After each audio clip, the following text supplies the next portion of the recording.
கர்த்தருடைய பரிசுத்த நாமத்துக்கு மகிமை உண்டாகட்டும். இந்த கால வேளையில் கர்த்தருடைய வார்த்தைக்கு கடந்து செல்லலாம். கலாத்தியர் புஸ்தகம் 6ஆம் அதிகாரம் 2ஆம் வசனம். ஒருவர் பாரத்தை ஒருவர் சுமந்து இப்படியே கிறிஸ்துவனுடைய பிரமாணத்தை நிறைவேற்றுங்கள். கர்த்தருடைய பரிசுத்த நாமத்துக்கு மகிமை உண்டாகட்டும். இந்த கால வேளையில் நாம் அநேக காரியங்களை செய்கிறோம். தேவன் பிரியப்படுகிற காரியங்களை செய்கிறோமா என்று நம்முடைய வாழ்வில் அநேக நேரங்களில் பார்க்கறது குறைவாகவே இருக்கிறது. இந்த கலாத்திய சபைக்கு பவுல் அநேக ஆலோசனைகளை கொடுத்து வருகிறார். அவருடைய ஆவிக்குரிய வாழ்க்கைகள், முன்னேற்றங்கள் அப்படிலாம் அநேகம் பேசும்போது இங்கே ஒருவர் பாரத்தை ஒருவர் சுமக்கிற இந்த காரியத்தை சொல்லும்போது உண்மை இந்த வார்த்தை ஒருவர் பாரத்தை ஒருவர் சுமந்து, நம்முடைய பாவங்களுக்காக இயேசு கிறிஸ்து சிலுவை சுமந்தார் என்பதை எல்லோரும் விசுவாசிக்கிறோம், பார்க்கிறோம். அவர் நம்முடைய பாவங்களை ஏற்றுக்கொண்டு நமக்காக எல்லாவற்றையும் செய்து முடித்தார். இதுதான் உண்மையாகவே ஆண்டவர் நமக்கு செய்திருக்கிற மிகப்பெரிய ஒரு விஷயம். ஆனால் இன்றைக்கு தேவனுடைய பிள்ளைகளாக இருக்கிற நாம் மற்றவர்களுக்காக பரிதபிக்கவோ, மற்றவர்களுக்காக ஜெபிக்கவோ, மற்றவருடைய காரியங்களை குறித்து கரிசனையாக இருப்பதில் நாம் எவ்வளவா இருக்கிறோம் என்பதை கொஞ்சம் சிந்தித்து பாருங்கள் பிரியமானவர்களே. எனக்கு எப்படி ஒரு காரியம் தேவையாக இருக்கிறதோ, எனக்கு ஒரு காரியத்தில் நான் நெருக்கமாக இருக்கும்போது எனக்கு இவ்வளோ உபத்திரமாக இருக்கிறேன் அப்படின்னு நான் நினைக்கிறது போல், அதே போல் அந்த தேவையோடு இன்னொருத்தவங்க இருக்கிறாங்கன்றதை நம்மளால் ஏன் அநேக நேரங்களில் உணர முடியலை?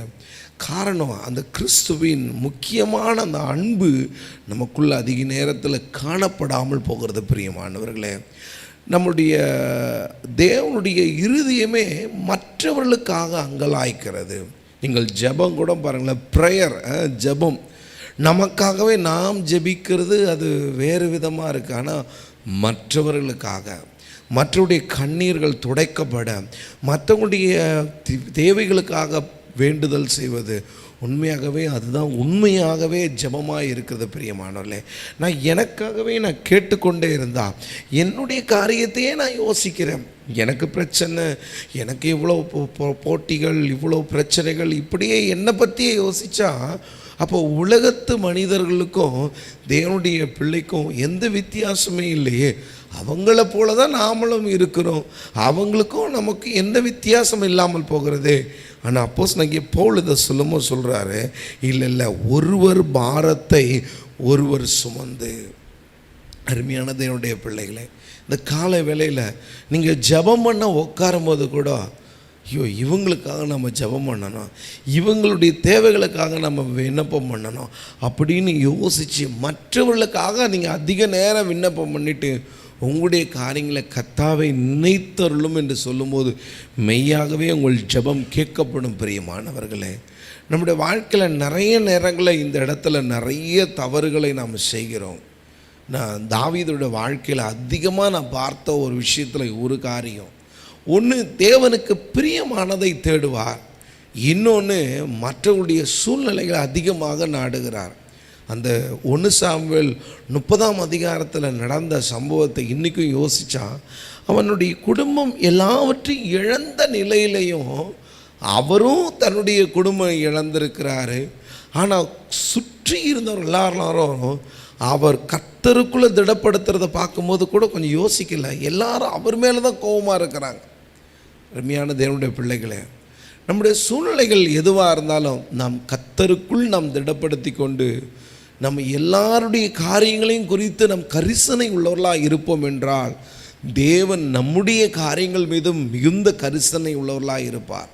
நாம் நம்மை பற்றியே யோசித்து கொண்டே இருப்போம்னா மற்றவருடைய காரியங்களை குறித்து யோசிக்க நம்மளால் நிமிடம் கூட இருக்காது பிரியமானவர்களே.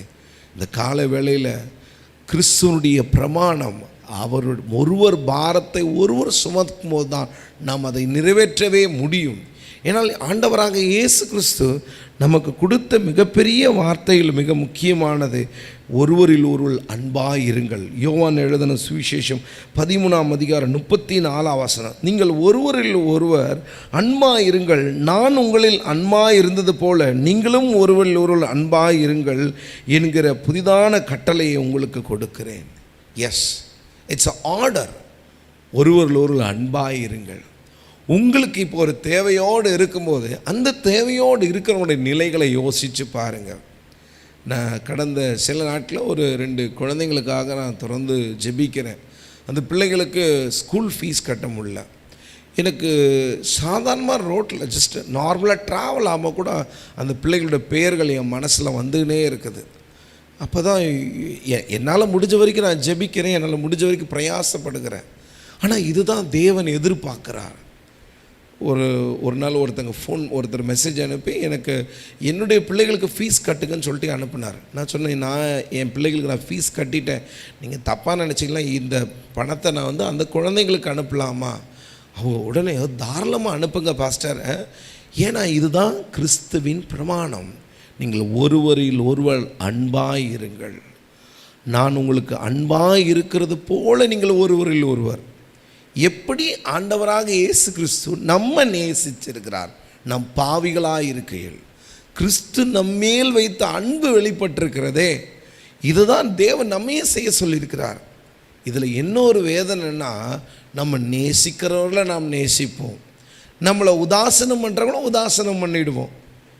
இது உலகத்தார் செய்வது போல தானே இருக்குது.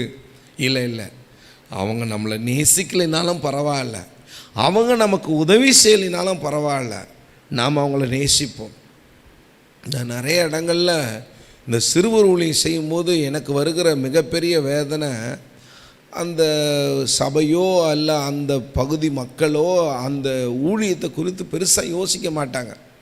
இது ஏதோ இப்படி தானே அப்படின்வாங்க. ஆனால் எனக்கு நல்லா தெரியும், இல்லை அந்த இடத்துல ஒரு 2 குழந்தைங்களுக்காக அந்த ஊழியம் நடந்தாலும் அந்த சமுதாயத்தில் ஒரு பெரிய மாற்றம் வருன்றது என்னுடைய விசுவாசம். பிரியமானவர்களே, நாம் எப்படி நம் பிள்ளைகளை நேசிக்கிறோமோ. ஒரு முறை கொழும்பில் ஒரு மீட்டிங் முடித்து அவங்க ஒரு ஃபீட்பேக் எழுதுகிறாங்க. அதில் ஒரு ஃபீட்பேக்கில் எழுதியிருக்காங்க என்னென்னா, நீங்கள் அயல்நாட்டுக்காரராக இருந்தும் எங்கள் நாட்டு பிள்ளைகளுக்காக நீங்கள் எப்படி கண்ணீர் விடுகிறீர்கள். நான் அப்போ அவங்களுக்கு சொன்ன பதில் தான், எந்த நாட்டு பிள்ளையானாலும் எல்லா நாட்டு பிள்ளைக்காக ஒரே இயேசு கிறிஸ்து தான் ரத்தம் சிந்தி இருக்கிறார். அருமையான தேவனுடைய பிள்ளைகளே, உங்கள் பக்கத்தில் இருக்கிற உங்கள் எதிர்த்த வீடு, பக்கத்து வீடு, உங்களை சுற்றி இருக்கிறவங்க சத்ருவாக இருந்தாலும் அவர்களையும் இயேசு நேசிக்கிறார். அவர்களுக்காக விண்ணப்பம் பண்ண வேண்டும், அவர்களுக்காக நாம் உதவி செய்வதற்கு ஆயத்தமாக இருக்க வேண்டும். பிரியமானவர்களே, ஒருவருக்கு ஒருவர் நாம் அன்பாக இருக்கும்போது நாம் இயேசு கிறிஸ்துவை வெளிப்படுத்துகிறோம். சில நேரங்களில் நம்ம அன்பாக இருக்கும்போது சில நேரங்களில் நம்ம முட்டாளாக கூட இருப்போம். எங்கள் அங்கிள் அடிக்கடி ஒரு வார்த்தை சொல்வார். அவர் யாருக்காவது சுவிசேஷம் சொன்னால் அவருக்கு ஏதாவது உதவி செய்வார். அப்படி உதவி செய்யும் போது அவரை ஏமாற்றுவாங்க. நான் இப்போ கேட்பேன், அங்கிள் அவர் உங்களை ஏமாத்துறான்னு உங்களுக்கு தெரியும் இல்லை? நிச்சயமாக எனக்கு நல்லா தெரியும். அப்புறம் ஏன் அங்கிள் செய்கிறீங்க? அவர் என்னை ஏமாத்துறா தெரிஞ்சு தான் நான் உதவி செய்கிறேன். ஏன்னா நான் இது கிறிஸ்துவின் அன்பின் நிமித்தம் இதை நான் செய்கிறேன். அவர் வாழ்க்கையில் எப்படியான ஆண்டவர் ஏதாவது ஒரு கிரியை செய்வார்ன்றது என்னுடைய விசுவாசம். ஆம் பிரியமானவர்களே, நாமளும் நல்லவங்களாக இல்லாத போதும் அவர் நல்லோர் மேலும் தீயோர் மேலும் மழையை வர்ஷிக்க பண்ணுகிறாரே. நாம் கெட்டவங்களாக இருந்தாலும் நம் மீது அன்பு கூறுகிறார், நமக்கு உதவி செய்கிறார். கொஞ்சம் யோசிச்சு பாருங்கள், உங்கள் ஜெபத்தை கேட்குறார், நீங்கள் நல்லவங்களா? உங்களுக்கு உதவி செய்கிறார், நீங்கள் ரொம்ப நேர்மையானவர்களா? உங்களுடைய எல்லா விண்ணப்பங்களுக்கும் பதில் தருகிறார். ஆனால் நம்ம அந்த அளவுக்கு பர்ஃபெக்ட் இல்லையே. ஆனால் நமக்கு உதவி செய்கிற ஒரு மிகப்பெரிய தேவன், அவர் எல்லாவற்றிலையும் மகா பெரியவர். ஆனாலும் அவர் சாதாரண மண்ணான மனிதனுக்காக இறங்கி உதவி செய்யும்போது இந்த மண்ணான மனிதன் எம்மாத்திரம் பிரியமானவர்களே. ஒருவருக்கு ஒருவர் ஜெபியுங்கள், ஒருவருக்கு ஒருவர் எந்த விதமான எதிர்பார்ப்பு இல்லாமல் உதவி செய்யுங்கள். எல்லாவற்றுக்கும் மேலாக அவங்க மீது அன்பு கூறுகிறதுல குறைவுபடாதீங்க. எனக்கு இந்த விஷயத்தில் கொஞ்சம் ரொம்ப கஷ்டம்தான். ஏன்னா நான் வளர்ந்த விதங்கள் ரொம்ப வித்தியாசமானது. தனிமையாக வாழ்ந்து நிறைய சூழலில் ஒதுக்கப்பட்ட நிலையில் வளர்ந்தவன். அதனால் டக்குன்னு ஒருத்தங்க மேலே அன்பு காட்டவோ இல்லை ஒருத்தங்களுடைய காரியங்களை குறித்து யோசிக்க ரொம்ப கஷ்டம் எனக்கு. ஆனால் இப்போ ஏதோ ஒரு அளவுக்கு மாறி இருக்கேன்னு நம்புகிறேன். பட் என்னுடைய துணைவியார் அப்படி கிடையாது. அவங்க கொஞ்சம் ரொம்ப டிஃப்ரெண்ட்டானவங்க, எல்லாரையும் அன்பு கூறுறவங்க, எல்லாரையும் நேசிக்கிறவங்க. அதுவும் வீட்டாண்ட யாராவது ஒருத்தங்க உதவி கேட்டு வராங்கன்னா அவங்கள உடனே கரிசனையாக நான் அவகிட்டேருந்து அதிகமாக நிறைய காரியங்களை கற்றுக்கொண்டேன். அதில் இந்த ஒரு காரியம் உண்டு. அருமையான தேவனுடைய பிள்ளைகளை, நாம் அன்பு கூறுவதில் கடனாளிகளாக இருப்போம். எவ்வளோக்கெல்லாம் மற்றவங்களுக்கு உதவி செய்ய முடியும், எவ்வளோக்கெல்லாம் அன்பு கூற முடியும். குறிப்பாக நம்மளை நேசிக்கிறதுனால ஒரு பிரயோஜனம் இல்லையே. கொஞ்சம் யோசித்து பாருங்கள். ஆண்டவராக இயேசு கிறிஸ்துவுடைய சிலுவையின் தியாகத்தில் என்னை ரொம்ப தொட்ட ஒரு விஷயம், அவர் சத்தமிடாத இருக்கிற ஆட்டை போல இருந்தார். அவ்வளோ அடிக்கிறாங்க, வேதனைப்படுத்துகிறாங்க, அவர் வாயை திறக்கவே இல்லை. அருமையான தேவனுடைய பிள்ளைகளே, உங்களை ஒருத்தங்க வேதனைப்படுத்தும் போதும் கொஞ்சம் யோசித்து பாருங்கள். அவரையே நினைத்து கொள்ளுங்கள். அவர் உங்களுக்கு செய்ததையே நினைத்து கொள்ளுங்கள். அவர் உங்களுக்கு எவ்வளோ காரியங்களை செய்திருக்கிறார். அவர் அப்படி அடிக்கப்பட்ட போதும் அவர் வாயை திறக்கலை. ஏன்னா அங்கே பலி நிறைவேறணும். அங்கே முழு உலகத்தின் பாவங்களை சுமந்து தீர்க்கிறார். அருமையான தேவனுடைய பிள்ளைகளே, நாம் நிறைய நேரத்தில் மற்றவர்களுக்கு உதவி செய்யும் போதோ, மற்ற மீது அன்பு கூறும் போதோ, மற்றவர்களுக்காய் ஜெபிக்கும் போதோ நமக்கு நிறைய காயங்கள் எழும்பும், நமக்கு நிறைய வேதனையான அனுபவங்கள் உண்டாகும். ஆனால் அந்த நேரத்திலையும் நாம் அந்த வலியை சகித்து கொள்ள தான் வேண்டும்.